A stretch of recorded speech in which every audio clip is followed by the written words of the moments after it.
there are the flowers, isn't it? Hey, we are paramade. Hey, yeah, you are having it nice, you get flowers. Somewhere, somehow, this person will get to you. And you will start asking yourself, did I do the right thing? Get out. And then at the same time, after having done that, the person feels, and then he starts blaming, saying, you led me, you shouldn't do this, you shouldn't say that, so just to make it move away from him, isn't it? And then the pursuit, can you see, he can even go to his knees to beg you, please don't leave me, don't leave me this way.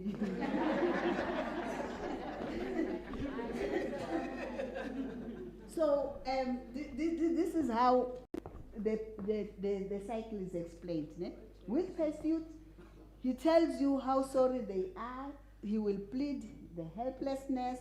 He promises to stop behavior. He buys presents, you saw. He threatens to hurt themselves, you children.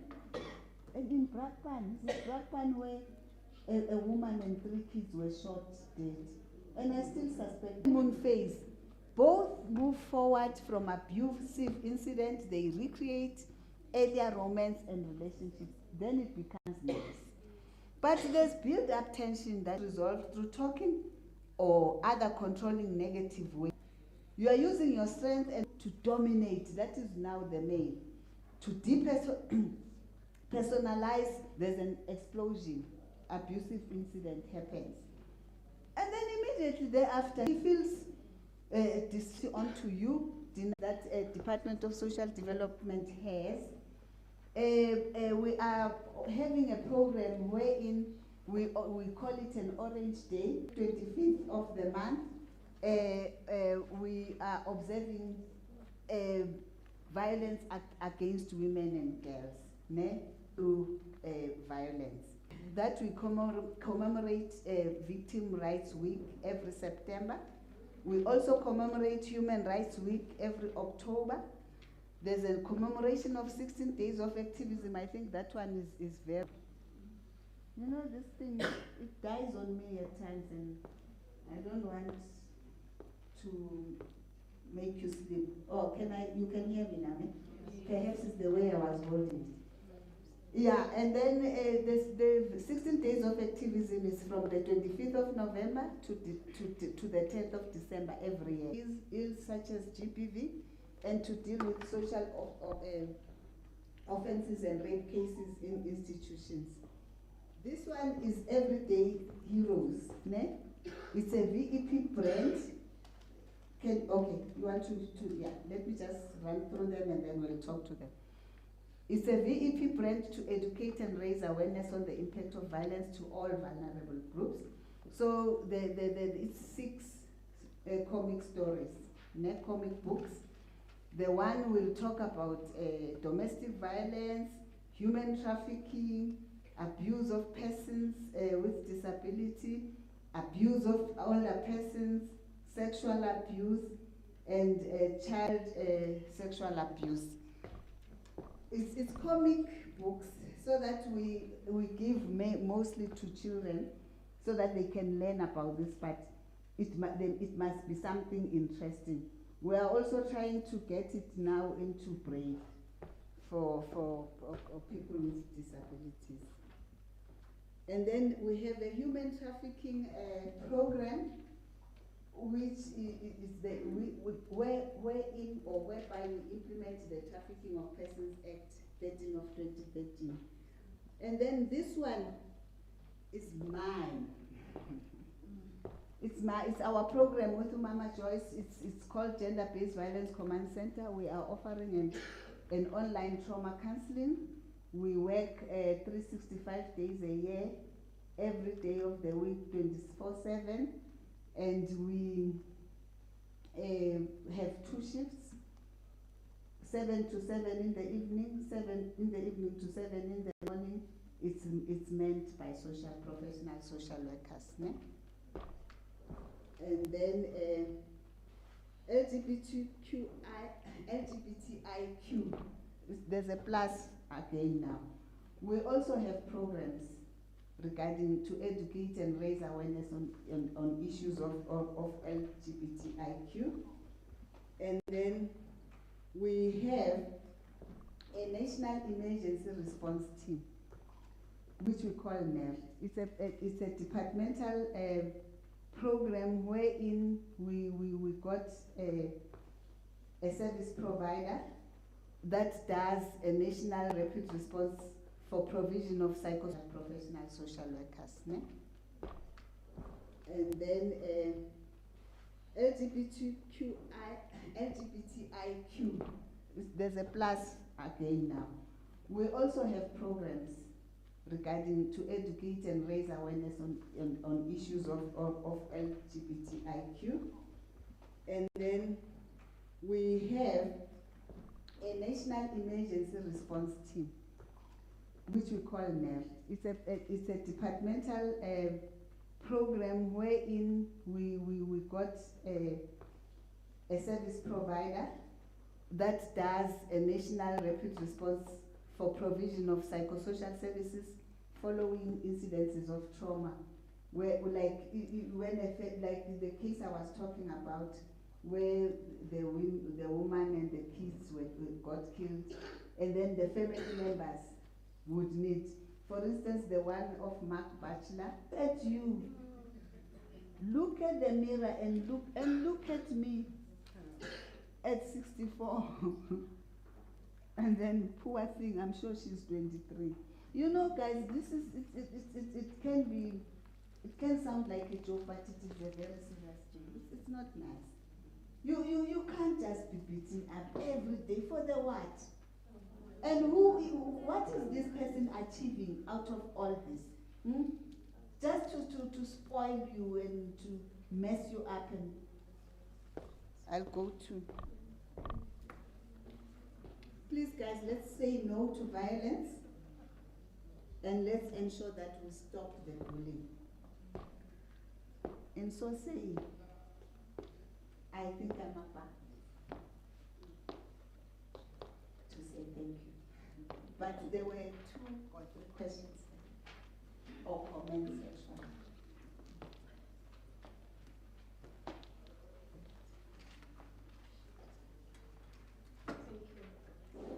Thank you very much for your insightful Department of Communications and Government Communications. We are responsible for taking all these messages out there and making sure that the public know what government is offering, especially around GBV, the beautiful programs such as, but I want to recruit you today, please, to be a communication champion when you go back, because there's normally this juncture between program and communication.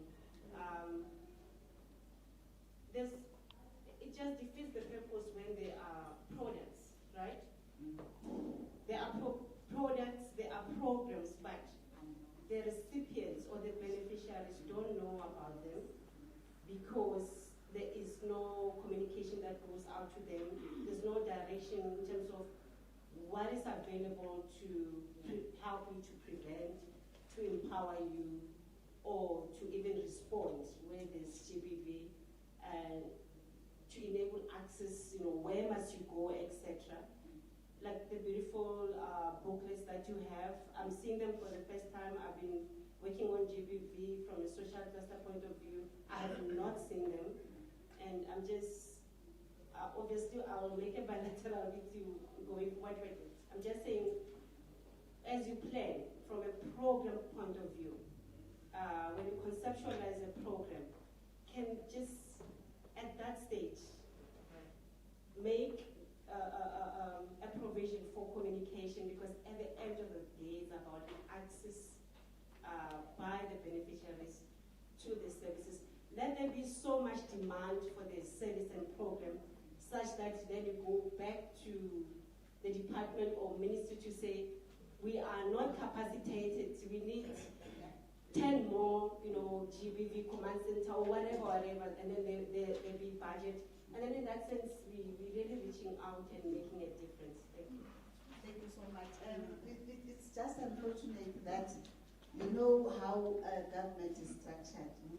They will have these little corners of theirs.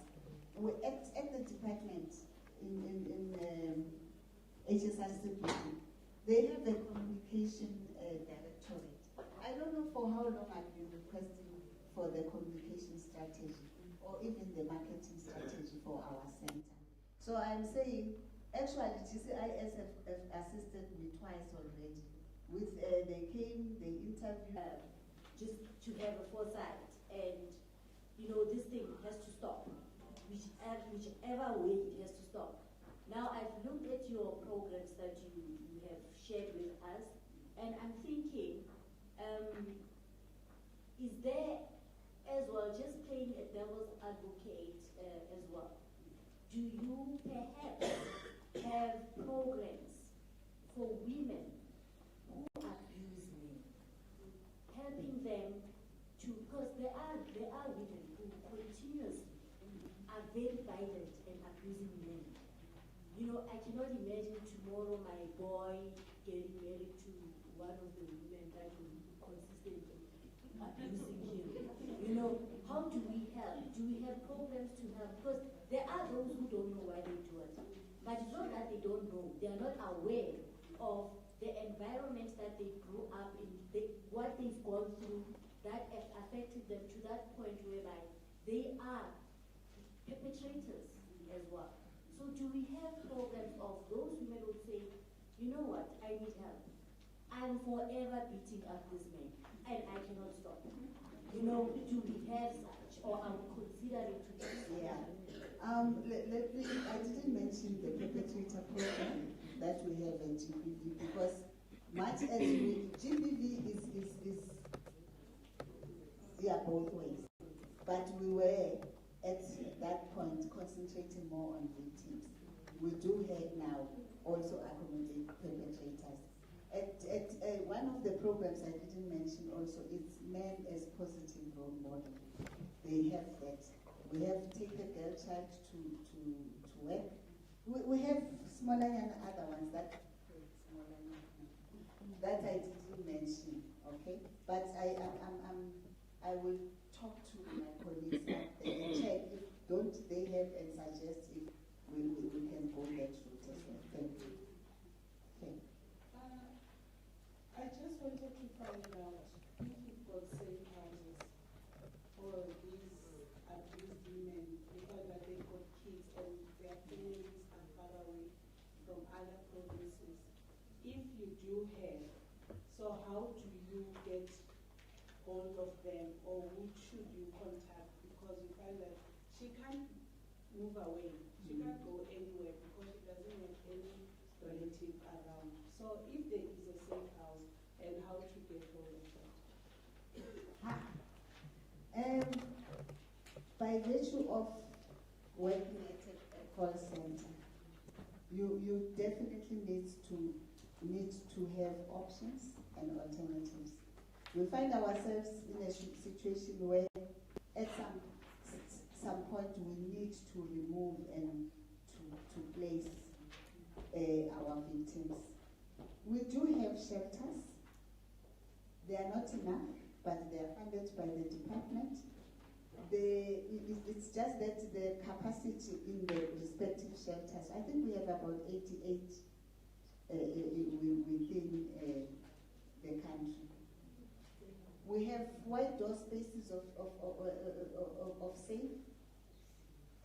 safety, and they actually are a very temporary thing, a structure wherein you remove a person to that wide door space of safety whilst you are looking for an alternative.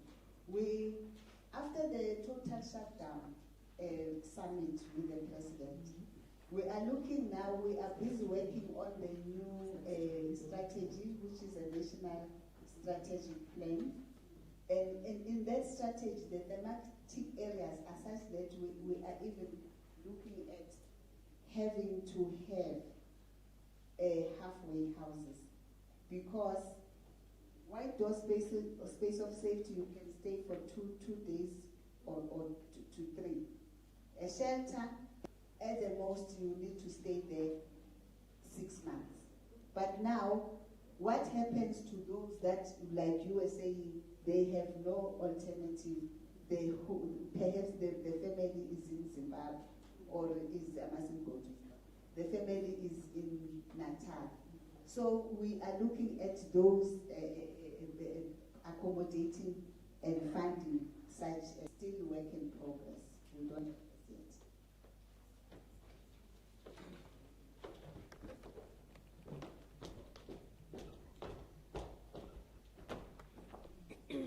And our system is such that because how big was the size of this mango rape?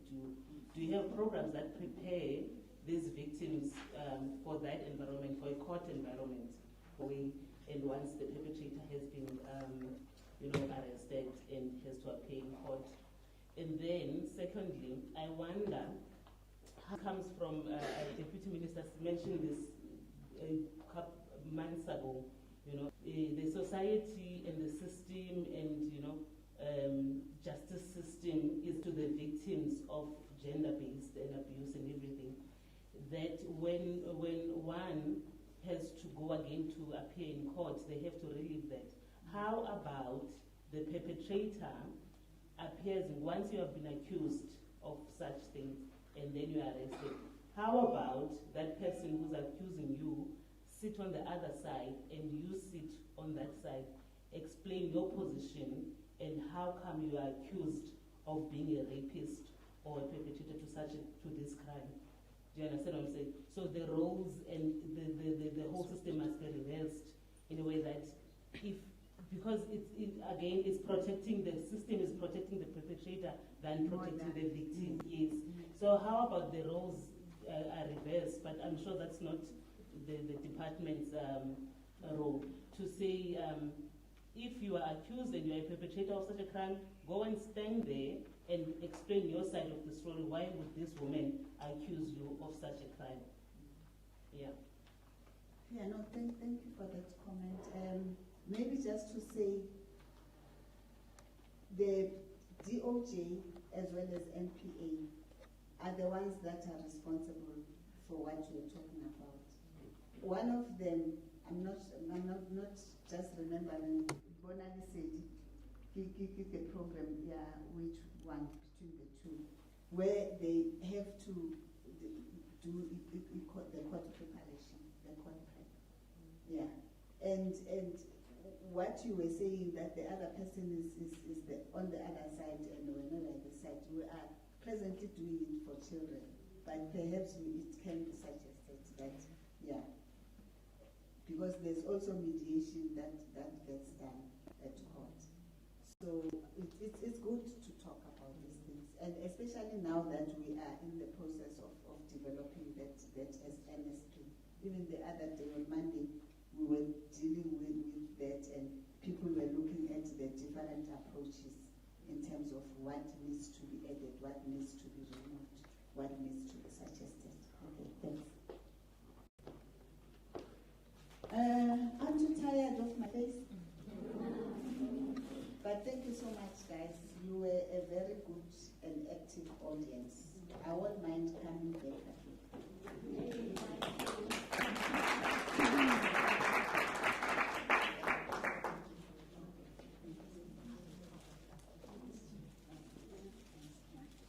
Did you take a photo?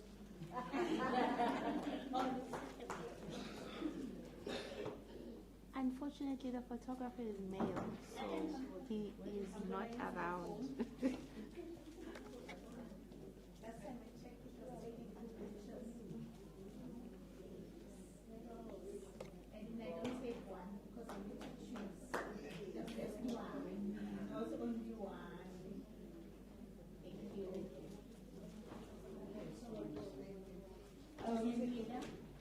Would like to say thanks so much to Ms. Telby Malvern for such a wonderful presentation and the interaction thereof. It was so fulfilling. And after I've said what I had just said, I'd like to give these remarks before we do the vote of thanks and closure. There was a slide that was showing where does abuse start. And the first part is from the honeymoon phase. Here in front, she spoke about where gender-based violence starts when we are still young, being reared up by our parents. And I could hear that the responses or comments, even questions, were interlinking because of how we were brought up. What I'd like to say is that when we are raising our kids, we need to equally look at the best interests of those particular children. When we fight, let us not include the kids. Whatever that we do, let us protect the children. Now this then tends to be a wellness day. Somebody spoke about someone cannot stand for himself at the employ of GCIS or wherever. But then now the question is, what are we going to do when we leave here? Can we be ambassadors of GBV? When you see somebody who is being ill-treated, gender-based violence, you cannot put a finger that, but you were not slapped. How could you say that you are abused? By mere speaking an ill word towards another person, that is the... So now we need to be ambassadors that let the change begin with us. If I'm at home, I am raising the ill that I'm going to utter in hurting his feelings. So gender-based violence can be conquered if all of us, we are party into it.